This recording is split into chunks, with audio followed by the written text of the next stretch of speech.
Di sebuah desa kecil yang terletak di tepian hutan lebat, hiduplah seorang pemuda bernama Jaka. Sejak kecil, hidupnya penuh dengan kesulitan. Kedua orang tuanya meninggal ketika ia masih sangat muda, meninggalkannya sebatang kara di dunia yang keras. Tidak ada saudara, tidak ada keluarga, hanya dirinya sendiri yang harus bertahan hidup. Setiap pagi, sebelum matahari terbit, Jaka telah bangun dari tidurnya di dalam gubuk reot yang hampir roboh. Atapnya bocor, dindingnya penuh celah, dan tikar tipis menjadi satu-satunya tempatnya beristirahat. Namun, ia tak punya waktu untuk mengeluh. Hidup harus terus berjalan. Untuk menyambung hidup, Jaka bekerja sebagai penebang kayu. Setiap hari, ia memanggul kapaknya dan berjalan jauh ke dalam hutan. Dengan tenaga yang tersisa, ia menebang kayu satu persatu, lalu mengangkutnya kembali ke desa untuk dijual di pasar. Namun, meskipun ia bekerja keras, uang yang ia dapat tak pernah cukup. Kadang hanya cukup untuk membeli sekepal nasi dan sedikit lauk. Kadang ia harus menahan lapar semalaman. Penduduk desa mengenalnya sebagai pemuda baik hati, pekerja keras, tetapi tetap miskin. Terkadang, ia duduk di depan rumahnya, menatap langit malam yang dipenuhi bintang, bertanya dalam hati, "Sampai kapan aku harus hidup seperti ini?" Ia tidak tahu bahwa takdir telah menyiapkan sesuatu yang luar biasa untuknya. Sesuatu yang akan mengubah hidupnya selamanya. Fajar baru saja menyingsing ketika Jaka memasuki hutan, kapak di pundaknya. Langkahnya tegap meski hatinya dipenuhi beban hidup. Hutan ini adalah sahabat sekaligus tempatnya mencari nafkah. Pohon-pohon menjulang tinggi, akar-akar besar merayap di tanah, dan kabut tipis masih menggantung di udara pagi. Namun, ada satu aturan yang selalu diingat Jaka, larangan yang sudah diwariskan turun-temurun oleh para tetua desa. Jangan pernah menebang pohon tua yang besar dan kokoh. Banyak di antaranya dihuni oleh roh penjaga hutan. Orang-orang desa percaya bahwa pohon-pohon tua itu bukan hanya sekadar kayu, tapi tempat bersemayamnya makhluk gaib. Mereka yang berani melanggarnya akan dihantui oleh nasib buruk. Jaka sendiri bukan orang yang mudah percaya tahayul, tapi ia tetap menghormati aturan itu. Ia sudah cukup menderita dalam hidupnya, tidak perlu menambah masalah dengan membuat marah penghuni hutan. Dengan hati-hati, ia memilih pohon yang boleh ditebang. Ia selalu mencari yang sudah tua tapi tidak dianggap keramat oleh penduduk desa. Kapaknya terayun, suara tak-tak-tak menggema di antara pepohonan. Satu demi satu, batang pohon tumbang dan siap ia angkut ke desa. Namun, siang itu, ada sesuatu yang aneh. Saat ia hendak menebang sebuah pohon di dekat sungai, suara asing terdengar. Bukan suara burung, bukan suara hewan liar. Seperti suara rintihan, suara yang hampir terdengar seperti tangisan. Jaka menghentikan ayunan kapaknya. Jantungnya berdebar. Ia mencoba mendengar lebih jelas. Suara itu datang dari semak-semak di dekat akar pohon besar yang tumbang. Ada sesuatu di sana, sesuatu yang butuh pertolongannya. Dengan langkah hati-hati, ia mendekat, tanpa menyadari bahwa perbuatannya kali ini akan mengubah hidupnya selamanya. Jaka perlahan mendekati sumber suara. Napasnya tertahan. Semak-semak di dekat akar pohon yang tumbang itu bergerak pelan. Ada sesuatu di dalamnya, sesuatu yang tampaknya kesakitan. Saat Jaka menyibak dedaunan yang lebat, matanya membelalak.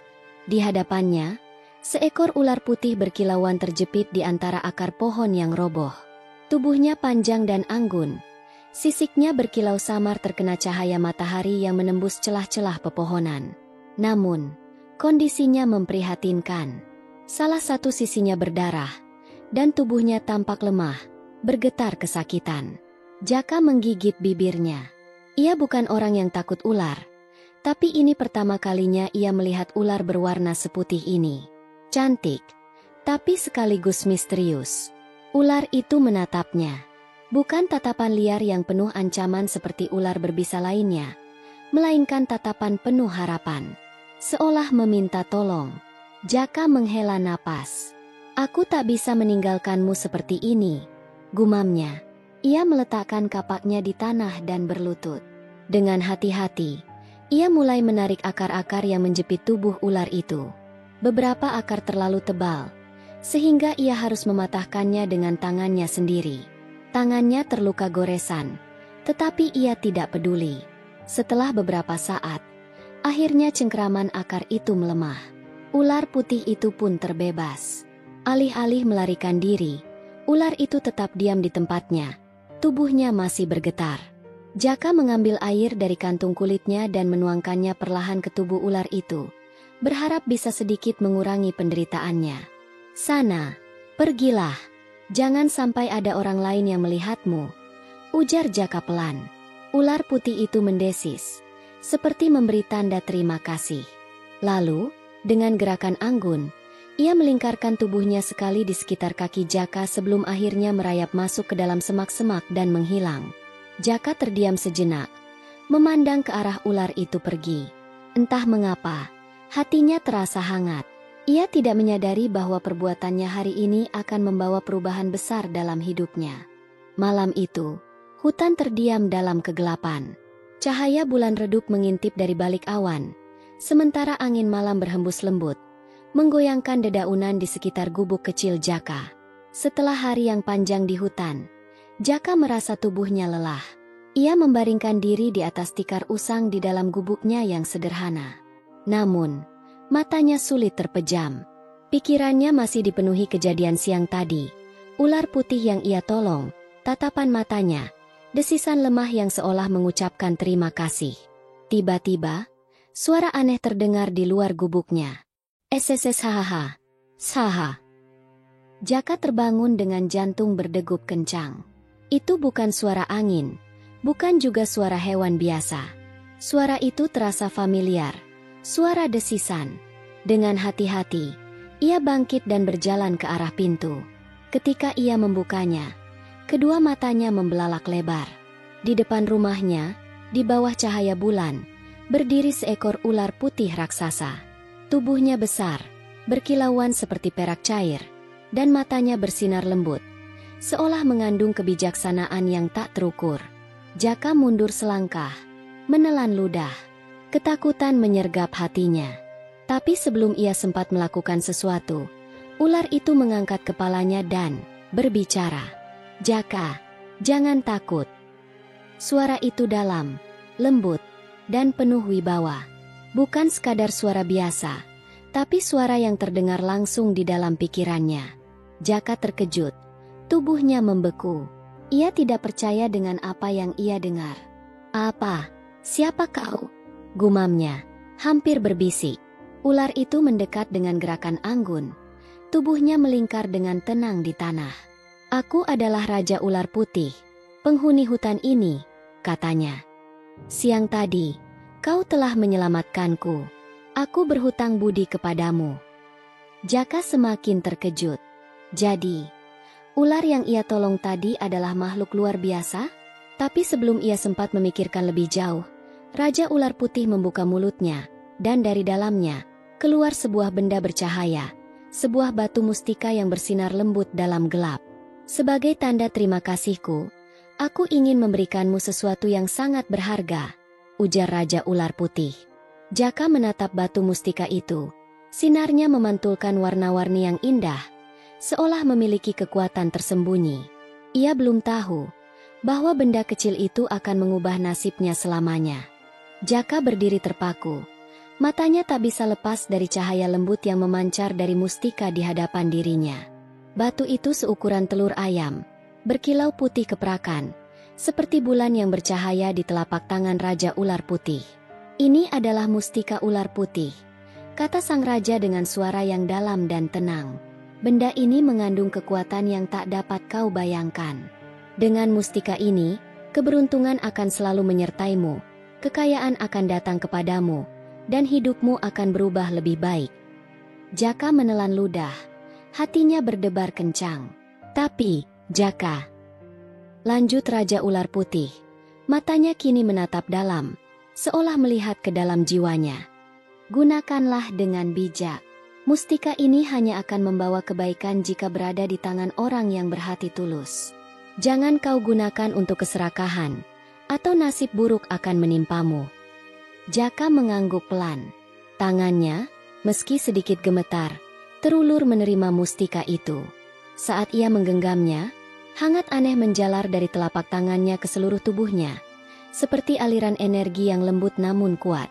Ia merasakan sesuatu yang berbeda. Seolah-olah, beban hidupnya yang selama ini terasa berat mulai terangkat sedikit demi sedikit. "Terima kasih, Yang Mulia," kata Jaka dengan suara penuh hormat. Raja Ular Putih menganggukkan kepalanya dengan anggun.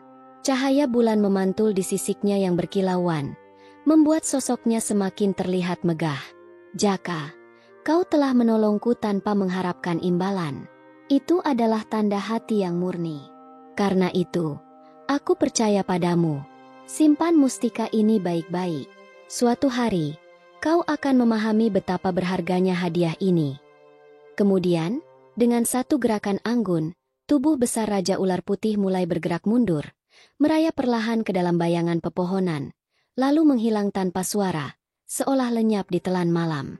Jaka tetap berdiri di depan gubuknya, masih mencoba memahami apa yang baru saja terjadi. Ia menatap mustika di tangannya.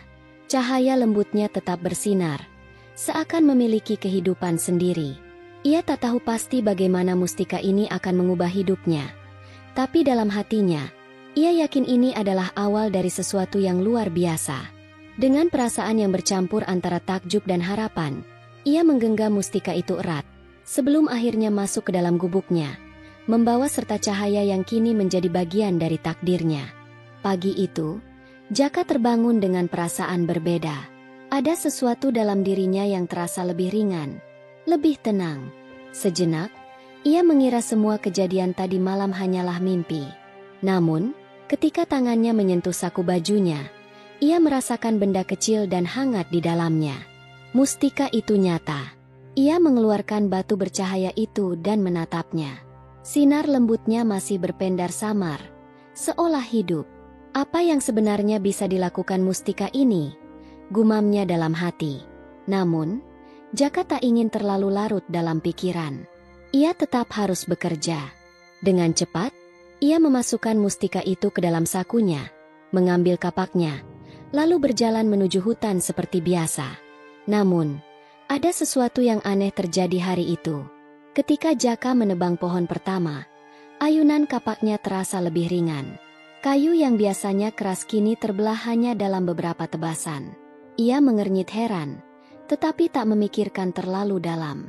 Setelah mengumpulkan kayu secukupnya, ia mengangkutnya ke pasar desa.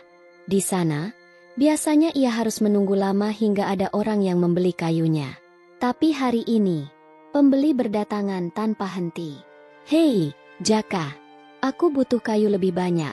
Bisa tambah lagi?" seru seorang tukang bangunan. "Jaka, aku juga ingin beli kayumu. Kualitasnya bagus," ujar seorang pedagang lainnya. Jaka terkejut. Biasanya, kayunya dihargai murah dan seringkali tak laku. Tapi hari ini, orang-orang berebut membelinya, bahkan bersedia membayar lebih mahal. Ia tak mengerti apa yang terjadi. Tapi saat tangannya menyentuh sakunya, ia merasakan mustika itu menghangat, seolah berdenyut perlahan. Keberuntungan mulai berpihak padanya. Sore itu, saat pulang ke rumah, ia membawa lebih banyak uang daripada yang pernah ia dapat sebelumnya. Ia duduk di depan gubuknya, menatap matahari yang mulai tenggelam. Hatinya dipenuhi rasa syukur. Apakah ini karena mustika itu? Pikirnya. Namun, ia sadar bahwa ini baru permulaan. Ia tak tahu bahwa dalam waktu dekat, hidupnya akan berubah lebih besar daripada yang pernah ia bayangkan. Hari-hari berlalu, dan keberuntungan terus mengikuti Jaka. Setiap kayu yang ia bawa ke pasar selalu ludes dalam sekejap. Bahkan, banyak pembeli dari desa lain yang mulai datang hanya untuk membeli kayunya. "Jaka, kapan kau akan membawa kayu lagi? Aku butuh lebih banyak untuk membangun rumahku," ujar seorang pelanggan. "Kayumu jauh lebih kuat dan tahan lama dibanding yang lain," kata pelanggan lain. Jaka hanya bisa tersenyum, meski dalam hatinya ia bertanya-tanya. Apakah kayunya memang berubah lebih baik? Ataukah ini pengaruh dari mustika itu? Uang yang ia hasilkan semakin banyak, melebihi yang pernah ia bayangkan. Semula ia hanya bisa membeli makanan sekadarnya, tetapi kini ia bisa membeli pakaian baru, memperbaiki gubuknya, bahkan menyewa beberapa orang untuk membantunya menebang dan membawa kayu. Namun, perubahan terbesar terjadi ketika seorang saudagar kaya datang ke desanya. Saudagar itu mendengar tentang kayu jaka yang terkenal kuat dan berkualitas tinggi. Ia menawarkan harga yang jauh lebih tinggi dari harga pasar dan ingin membeli kayu dalam jumlah besar. "Anak muda, kalau kau bisa menyediakan kayu dalam jumlah lebih banyak, aku akan membayar 2 kali lipat harga biasanya," kata saudagar itu dengan senyum lebar. Jaka nyaris tak percaya dengan apa yang ia dengar. Tawaran itu begitu besar, sesuatu yang bahkan tidak pernah ia impikan sebelumnya. Sejak saat itu, Jaka bukan lagi penebang kayu miskin. Ia kini memiliki usaha kayu terbesar di desanya. Dengan uang yang ia kumpulkan, ia membeli sebidang tanah, membangun rumah yang lebih besar, dan bahkan mempekerjakan beberapa orang desa yang membutuhkan pekerjaan. Hidupnya benar-benar berubah. Namun, meskipun kini telah kaya raya, Jaka tetap sederhana. Ia tidak sombong, tidak menghamburkan uang, dan selalu ingat bagaimana sulitnya hidup saat ia masih miskin. Tapi di balik semua keberuntungan ini, satu pertanyaan masih tersisa dalam benaknya. Sampai kapan mustika ini akan terus membawa keberuntungan untukku? Meskipun hidupnya telah berubah drastis, hati Jaka tetap terpaut pada hutan tempatnya dulu bekerja. Suatu pagi, setelah menghitung hasil penjualan kayunya yang terus meningkat, ia berdiri di depan rumah barunya yang megah. Namun, ada sesuatu yang terasa kosong dalam hatinya. Ia menatap ke kejauhan, ke arah rimbunnya pepohonan yang dulu menjadi saksi perjuangannya. Hutan itu telah memberinya kehidupan. Dan meskipun kini ia tak perlu lagi menebang kayu sendiri, ia merasa ada sesuatu yang harus ia lakukan. Tanpa berpikir panjang, Jaka memutuskan untuk kembali ke hutan.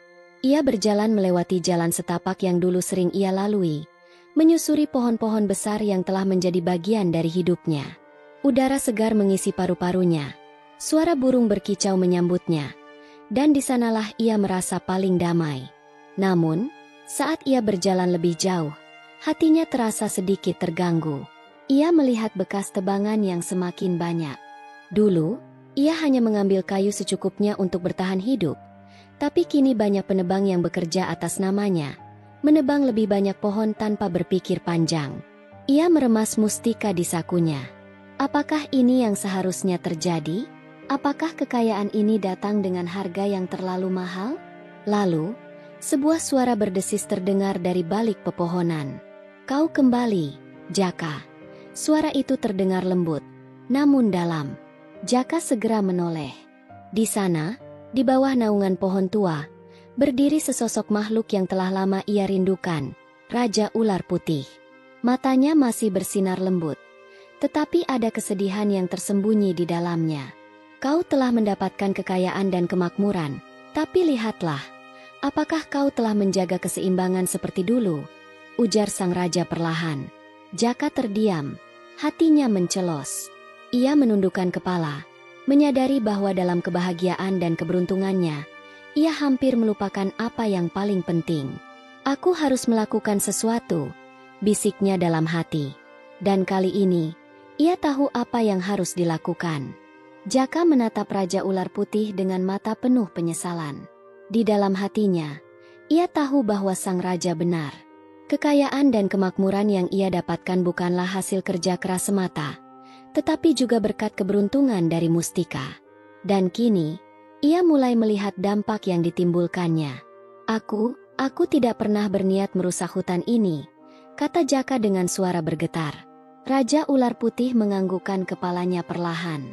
Matanya penuh kebijaksanaan, seolah ia telah melihat kejadian ini berulang kali sepanjang waktu. "Kau adalah pemuda berhati baik, Jaka. Itu sebabnya aku mempercayakan mustika ini kepadamu. Namun, keberuntungan tanpa kebijaksanaan hanya akan membawa kehancuran." Jaka menggenggam mustika bercahaya di sakunya. Dulu, batu ini memberinya harapan. Tapi kini, ia mulai bertanya-tanya, apakah keberuntungan ini benar-benar miliknya? Atau hanya pinjaman dari takdir? "Aku harus memperbaiki semuanya," katanya dengan tekad. Keesokan harinya, Jaka menghentikan penebangan berlebihan. Ia memerintahkan orang-orangnya untuk hanya mengambil kayu secukupnya dan mulai menanam kembali pohon yang telah ditebang. Beberapa orang desa terkejut, tetapi Jaka menjelaskan bahwa hutan ini adalah sumber kehidupan yang harus dijaga. Jika kita terus menebang tanpa berpikir, suatu hari nanti tidak akan ada lagi yang tersisa. Meskipun beberapa orang mengeluh, banyak juga yang memahami niat baiknya. Lambat laun, hutan mulai pulih, dan kehidupan di sekitarnya kembali seimbang. Namun, di dalam hatinya, Jaka tahu bahwa masih ada satu hal lagi yang harus ia lakukan. Pada suatu malam, di bawah sinar bulan yang sama seperti saat pertama kali ia menerima hadiah itu, Jaka berdiri di tepi hutan, menggenggam mustika di tangannya.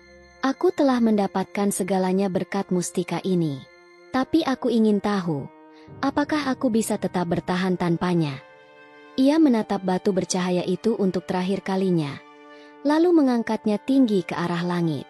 Yang mulia, sudah saatnya aku mengembalikan ini. Dan dengan satu tarikan napas dalam, ia meletakkan mustika itu di tanah, tepat di bawah pohon besar tempat ia dulu pertama kali bertemu dengan Raja Ular Putih.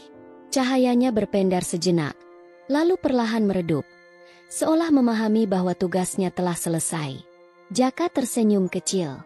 Ia tidak takut kehilangan kekayaannya, karena kini, ia telah menemukan sesuatu yang jauh lebih berharga, pemahaman tentang keseimbangan, tanggung jawab, dan arti dari keberuntungan sejati. Saat Jaka berbalik meninggalkan mustika itu, angin malam bertiup lembut, menggoyangkan dedaunan di atasnya. Hutan seolah merespon keputusannya dengan penuh penghormatan. Namun, sebelum ia melangkah lebih jauh, sebuah suara familiar berdesis di balik bayangan pepohonan. Jaka. Ia menoleh, dan di sana, Raja Ular Putih muncul dari kegelapan. Tubuhnya masih bersinar keperakan di bawah cahaya bulan. Namun kali ini, matanya memancarkan kebanggaan dan kehangatan yang berbeda dari sebelumnya. Kau telah membuat keputusan yang bijak, kata Raja Ular Putih. Kini, kau tidak lagi bergantung pada mustika itu. Kau telah membuktikan bahwa keberuntungan sejati datang dari hati yang tulus, dari perbuatan baik yang kau lakukan. Jaka mengangguk, perasaan lega mengalir di dalam dadanya. Keputusan itu terasa benar. Aku berterima kasih atas semua yang kau berikan, Yang Mulia, katanya. Aku akan menjaga hutan ini, tidak hanya untukku, tapi juga untuk semua makhluk yang hidup di dalamnya. Raja Ular Putih mendesis pelan, lalu bergerak mendekat, melingkarkan tubuhnya sebentar di sekitar Jaka, sebuah tanda persahabatan sejati. Aku akan selalu mengawasimu, Jaka. Jika kau membutuhkan pertolonganku, hutan ini akan selalu mendengar suaramu. Dan dengan satu gerakan anggun, sang raja beranjak mundur, lalu menghilang ke dalam kegelapan hutan, lenyap tanpa suara, seolah ia hanyalah bagian dari alam yang kembali ke tempatnya. Jaka terdiam sejenak, merasakan kedamaian yang belum pernah ia rasakan sebelumnya. Kini, tanpa mustika di sakunya, tanpa keajaiban yang selalu menyertainya, ia tahu bahwa ia masih bisa menghadapi hidup dengan keberanian dan kebijaksanaan. Ia kembali ke desanya, bukan sebagai orang kaya raya yang bergantung pada keberuntungan, tetapi sebagai seorang pria yang telah menemukan keseimbangan dalam hidup. Sejak hari itu, Jaka terus bekerja, bukan hanya untuk dirinya sendiri, tetapi juga untuk desa dan hutan yang telah memberinya kehidupan. Ia menjadi sosok pemimpin yang dihormati, seorang penjaga yang memastikan hutan tetap lestari. Dan meskipun ia tak lagi memiliki mustika, keberuntungan tetap mengikutinya. Bukan karena batu ajaib, tetapi karena hati yang tulus dan tangan yang selalu siap memberi. Di suatu tempat di dalam hutan, di bawah naungan pepohonan tua, Raja Ular Putih masih mengawasinya. Bukan sebagai pelindung, tetapi sebagai sahabat sejati.